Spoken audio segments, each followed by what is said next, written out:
cuarto es la potencia en los tres elementos, ¿sí?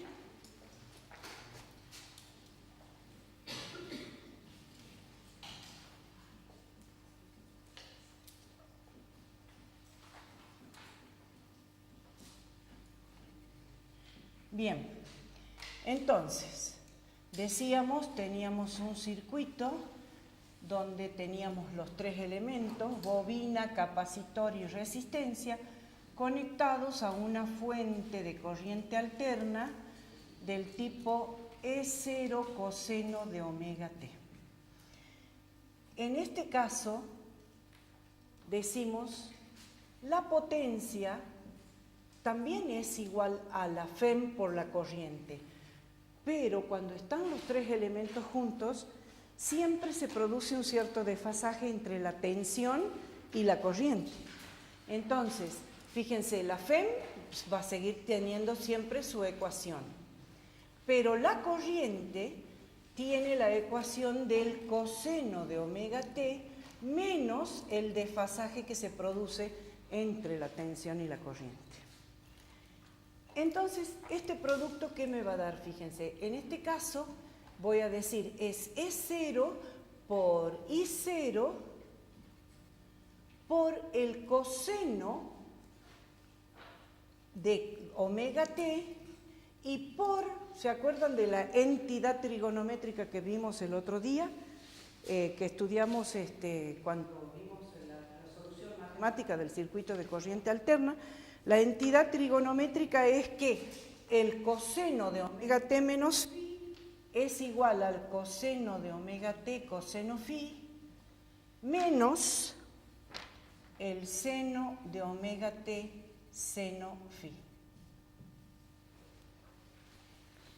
Entonces, cuando multiplicamos miembro a miembro, esto me va a quedar E0 por I0 por el coseno cuadrado de omega t coseno phi, estoy multiplicando esto por el primer miembro, menos E0 por I0 por, y ahora digo coseno de omega t, seno de omega t, seno phi. ¿Se entiende? Claro, el segundo término es igual a 0. Por lo tanto, si nosotros tomamos el promedio de esta potencia, ¿qué va a ser? Va a ser E0 por I0 y el promedio del coseno cuadrado de omega t dijimos que era igual a 1/2. Creo que no hace falta volverlo a repetir. Entonces, por 1/2 y por el coseno de phi. Mientras que el promedio de seno de omega t por el coseno de omega t vimos que era el seno de 2 omega t, que era 0 en todo un ciclo completo. Por lo tanto, la potencia promedio va a ser igual a ¿qué? Viendo lo que habíamos visto hace rato, a la E0 sobre raíz de 2 por la I0 sobre raíz de 2 por el coseno de phi. ¿Y qué es E0 sobre raíz de 2? Es la I eficaz por la FEM eficaz por el coseno del ángulo phi.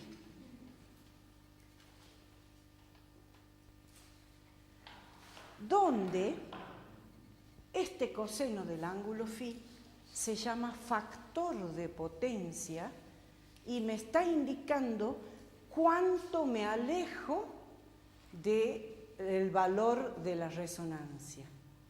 Entonces, con esto nosotros estamos en condiciones de decir, bueno, al triángulo de impedancia también lo puedo utilizar como triángulo de potencia.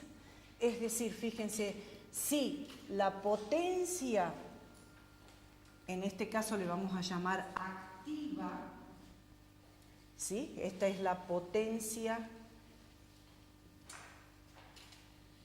activa. La potencia activa, que fíjense como la FEM eficaz o la FEM máxima como la FEM eficaz la puedo expresar como la I eficaz por R, entonces la ecuación de potencia, ¿cómo me quedaría? La ecuación de potencia me quedaría también I eficaz al cuadrado por R. Entonces, ¿qué estoy diciendo con esto? Que la potencia activa es la que realmente se disipa en la resistencia del circuito. ¿Por el coseno? Sí, por el coseno. Por el coseno, gracias. ¿Sí? Y vuelvo al coseno. El coseno phi se llama factor de potencia y me da una idea de cuánto se aleja la tensión de la corriente, cuánto es el desfasaje. El máximo admisible es 0,8, es decir, un ángulo de 30 grados. Cuando el ángulo es mayor, entonces, o sea, lo óptimo sería que el ángulo sea 0 grado para que todo lo entregado se consuma en la resistencia. Eso sería lo óptimo. Pero como no sucede, porque ya vamos a ver que si tengo muchos capacitores se adelanta o si tengo muchas bobinas se atrasa, entonces, como no sucede, la empresa que distribuye la energía cobra como multa, pero no es una multa, no sé cómo es que le dicen, cobran una alícuota adicional cuando el factor de potencia supera el 0,86. O sea, es menor que 0,86, digamos. Lo óptimo sería que sea 1. ¿Está bien? Entonces, el rango admisible es entre 0,86 y 1 como factor de potencia. Y esta potencia se mide en unidades comerciales de vatio. ¿Está bien? Bien, volvemos a nuestro diagrama que quedó ahí y decimos, en un segmento horizontal voy a representar la potencia esa activa que vale I eficaz por la FEM eficaz por el coseno de phi. Pero si entonces está en relación el coseno de phi, quiere decir que también puedo relacionarlo al seno de phi. Y puede ir hacia arriba o hacia abajo dependiendo si el circuito es inductivo o es capacitivo. Lo dibujemos hacia abajo suponiendo que es capacitivo, ¿está bien? Entonces, fíjense, la potencia que siempre está en juego en el circuito, mitad de ciclo capacitiva y mitad de ciclo inductiva, la vamos a llamar potencia reactiva. ¿Y qué es la potencia reactiva? No se disipa, es energía que siempre está en juego entre los elementos y el generador. Y esto vale entonces la I eficaz por la FEM eficaz por el seno del ángulo phi. ¿Sí? Y en este caso, fíjense, como la FEM eficaz sería la caída de tensión que en la bobina o en el capacitor no es otra cosa que la I eficaz por la reactancia, ¿se entiende? O sea, la caída de tensión eficaz en la bobina también la habíamos definido como la reactancia total por la corriente eficaz, ¿está bien? Entonces, reemplazando este valor acá me queda que es la I eficaz al cuadrado por la reactancia y por el seno de phi. Y las unidades en las que se mide esta potencia se llama volt ampere reactivo, bar, comercialmente bar. ¿Está bien? Y bueno, pero entonces ahora está faltándome algo. ¿Qué me está faltando? La hipotenusa, que es lo que entrega la batería. O sea, la energía que realmente entrega la batería es la potencia aparente. ¿Por qué aparente? Porque parece que te entregara 210 voltios y en realidad te está entregando. ¿Sí? ¿Se entiende? ¿Por qué? Porque lo que consume es siempre mucho menos. Entonces, y este ángulo es el ángulo phi. Entonces decimos, la potencia que aparentemente entrega la fuente se reparte por el coseno phi, la que realmente consume un circuito, y por el seno phi, la potencia que siempre está en juego entre el capacitor y el inductor. No se consume. ¿Está bien? Esta X puede ser capacitivo o inductivo, ¿no? No, esta X, perdón que no les dije, anotemos acá, esta X es la reactancia inductiva menos la reactancia capacitiva. O sea, esto vale omega por L menos 1 sobre omega por C.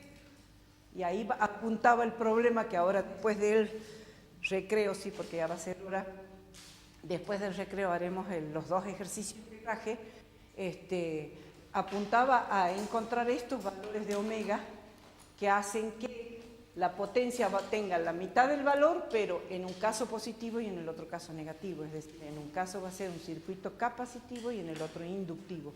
¿Se entiende? ¿Se entendió? Ah, y me faltó que la potencia aparente entonces es la I eficaz por la FEM eficaz. ¿Sí? ¿Y qué unidades tiene? El volt-ampere. Es el volt-ampere, las unidades de potencia aparente. ¿Y qué otra cosa vamos a decir? Como la FEM eficaz, en este caso, la puedo expresar como la impedancia Z por la I eficaz, entonces la potencia aparente también la puedo representar como la I eficaz al cuadrado multiplicado por Z. Y todo va a depender de los datos que les den en el problema. ¿Sí? ¿Se entendió? ¿Ven que es bien sencillo este tema? Sí. Claro, pero normalmente el dato es la potencia aparente. Si te dicen cuánto vale la FEM, claro. Si te dan ese dato, como vos la corriente la sacas inmediatamente, porque planteas la impedancia, que vamos a volver a hacer cuando volvamos del recreo, el ejercicio planteas la impedancia, con eso sacas la corriente, y ya con la corriente y la fuente puedes sacar la potencia aparente. Pero las otras necesitas conocer el ángulo de desfasaje para poderla calcular. Depende de los datos que les den en el problemador, ¿sí? Y la aparente es la única que tiene en cuenta la tensión de la batería, de la fuente. En realidad no es una batería, un generador. ¿Está bien? Pero, profe, ahí el seno ese no haría que el seno en la potencia reactiva quede al cuadrado. Sí, aquí es la IF, claro, es al cuadrado, sí, tienes razón. Ahí también es al cuadrado, la I eficaz al cuadrado. No, el seno, digo. ¿A dónde? No entiendo. Ese seno que agregó usted ahora, ese seno de phi, en la... Ah, que claro, aquí no va el seno de phi, tienes razón. Acá no va ya el seno de phi. Ahí es la reactancia por la I eficaz, igual que en este caso, la potencia aparente es la impedancia por la I eficaz al cuadrado. Y acá también es en realidad cuando ponemos la I eficaz al cuadrado por R ya no le tenemos que poner el coseno phi porque ya estamos hablando de R. ¿Sí? ¿Se entiende? Estamos hablando de R, es la I eficaz al cuadrado por R o la I eficaz por la FEM eficaz por el coseno phi. ¿Acá? No, la de arriba, de la ¿Esta? va al cuadrado. Sí. En todas va al cuadrado, ¿ves? I eficaz al cuadrado por R, I eficaz al cuadrado por X. Pero si ahí está al cuadrado, arriba se quedaría ahí. Acá está mal puesto, esta es la fuente y acá la potencia activa, ¿dónde la escribí? Es acá. Pero acá es donde no va el seno de phi, ¿se entiende? Es I eficaz por X. O I eficaz por el coseno, por la FEM eficaz por el seno de phi, ¿se entiende? Ahí es donde... ¿Ah? cuando lo pones así, sí, I eficaz por la FM eficaz. A ver, no quiero hacerles un error, me voy a fijar para no... Sí, cuando ustedes ya ponen como la FM eficaz por la I eficaz, no hace falta poner, o sea, ¿cómo les puedo decir? A ver, vamos a separar para que no haya confusión, ¿sí? Por un lado, lo vamos a anotar acá, por un lado la potencia aparente es la FM eficaz por la I eficaz, ¿está bien? O la I eficaz al cuadrado por la impedancia C. La potencia activa es igual a la FM eficaz por la I eficaz por el coseno phi o I al cuadrado eficaz por R. Ahí fue el error que de poner el seno cuando lo pasé acá. ¿Está bien? Y la potencia reactiva es la FM eficaz por la I eficaz por el seno phi o la I eficaz al cuadrado por la reactancia, donde la reactancia es la diferencia de las dos reactancias, capacitiva e inductiva.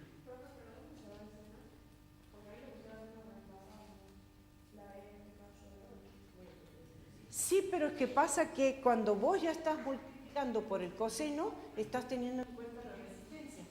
Es esta. O sea, vos fíjate este triángulo por trigonometría.